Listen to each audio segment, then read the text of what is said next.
Present continuous টেন্সের ক্ষেত্রে active voice থেকে প্যাসিভ ভয়েসে রূপান্তরিত করার নিয়ম।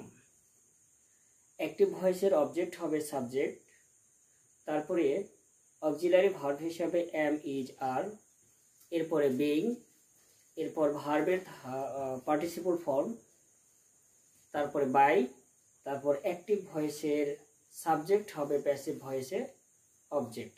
স্ট্রাকচারটা ঠিক এইরকম। প্রথমে object subject plus am, is, are plus being plus ভার্বের পার্টিসিপল ফর্ম প্লাস বাই, তারপর অ্যাক্টিভ ভয়েসের যেই সাবজেক্টটা ছিল সেটা হবে অবজেক্ট। যেমন দে আর প্লেয়িং ফুটবল, এটা হচ্ছে active voice.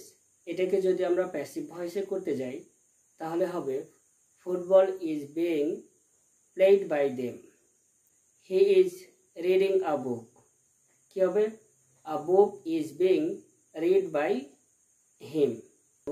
She is cooking rice, she is cooking rice, rice is being cooked by her. এটাই হচ্ছে অ্যাক্টিভ ভয়েস থেকে প্যাসিভ ভয়েসে রূপান্তরিত করার নিয়ম। অর্থাৎ প্রেজেন্ট কন্টিনিউয়াস টেন্সের অ্যাক্টিভ ভয়েস থেকে প্যাসিভ ভয়েসে রূপান্তরিত করার নিয়ম।